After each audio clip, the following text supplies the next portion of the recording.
आप लोगों को।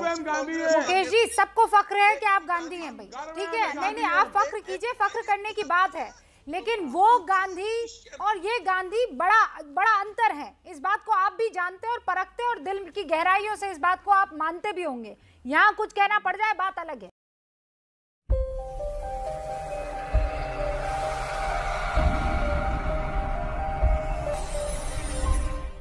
मुकेश जी, मैं आपसे शुरुआत कर रही हूँ।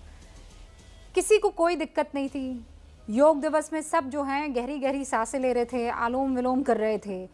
ये सुबह सुबह मनु सिंघवी जब उठते हैं तो उनको ये हिंदू मुसलमान ही सोचता है और कुछ नहीं सोचता है। रूबिका जी, आपने सुबह 8 बजे के ट्वीट का जिक्र कर दिया, लेकिन अभी 1 घंटा पहले, लगभग 56-57 मिनट पहले, अभिषेक मनु सिंघवी जी ने अपने ट्वीट को रीट्वीट विद कमेंट किया है। आप शायद वो देखना भूल गई।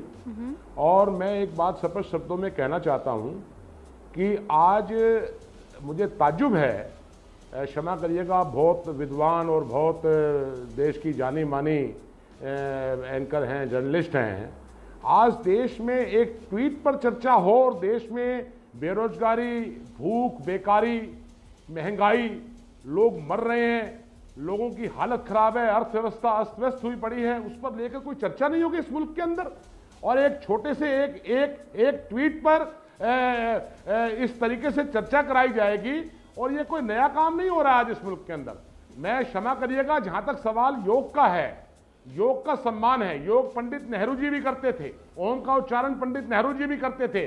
और क्षमा करिएगा रूबिका जी, मुझे पता नहीं आपको जानकारी है या नहीं है, इंदिरा जी के समय में जो योगा टीचर लगाने का सिलसिला शुरू हुआ था, आज मुझे इस हुकूमत से जानने का अधिकार है कि क्या योगा टीचरों की अपॉइंटमेंट स्कूलों में हो रही है?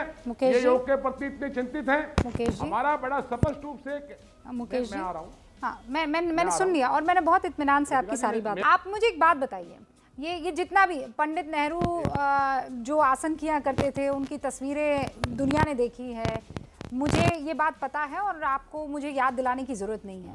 मुझे ये बताइए, अल्लाह, ओम, भगवान, मुसलमान, हिंदू, ये सब करने वो, हाँ ठीक है, ट्यूटर लगाए, आपको जरूरत क्या थी? मैं कह रही हूँ इस ट्वीट के जिक्र की जरूरत क्या थी, मुझे ये बताइए। क्यों आपको मुसलमानों को दिक्कत में डालना है? क्यों डालना है? आपको क्या मजा आता है, मुझे ये बताइए। अरे रूबिका जी, मुसलमानों को, हिंदुओं को, सिखों को, ईसाइयों को, ये देश सबका है। ये देश किसी एक धर्म और जाति का नहीं है। नहीं तो फिर अल्लाह लिखने की क्या जरूरत है? आप वाहेगुरु लिख देते ना, जीसस क्राइस्ट। आपने अल्लाह का जिक्र क्यों किया? आपने क्यों आपको किसने ये राइट दिया है अभिषेक मनु सिंघवी को?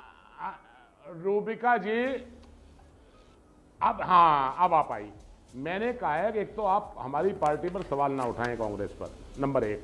दूसरा, मैं आपको ये कहना चाहता हूं, मैं कांग्रेस पार्टी के प्रवक्ता के रूप में अधिकृत पक्ष रखने के लिए बैठा हुआ हूं। दूसरा, मेरा आपसे अनुरोध है, अगर आप उस ट्वीट को कोट कर रही हैं तो जो 1 घंटा पहले उन्होंने अभिषेक मनु सिंघवी जी ने दूसरा बहुत बड़ी बात नहीं कर दी है उसने भी। श्री राम के नाम पर करोड़ों भक्तों के चंदे की लूट मचाने वाले लोग मेरी आस्था पर सवाल उठाकर अपनी झेप मिटा रहे हैं। मैं उन्हीं का ट्वीट पढ़ रही हूँ। जान ले कि योग सनातन समय से भारत के कण कण में है।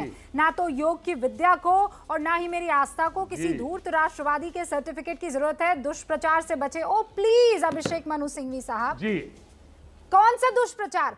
आपने मुसलमानों का दुष्प्रचार किया है। मैं आप पर आरोप लगाती हूँ, अभिषेक मनु सिंघवी पर आरोप लगाती हूँ। क्या अल्लाह का जिक्र करने की जरूरत है? क्यों बेचारे मुसलमानों को इस पूरे के पूरे मसले में घसीटा, सिर्फ चूंकि आपकी दुकान चले? कौन मुसलमान आया मुकेश जी, मुझे आप बताइए, कौन मुसलमान आपके पास आया और उसने कहा कि मुझे योग से दिक्कत है और ये अल्लाह बोलूंगा, मैं तो ये नहीं मोम बोलूंगा, ओम नहीं बोलूंगा? किसने कहा आपको, ये बताइए मुझे।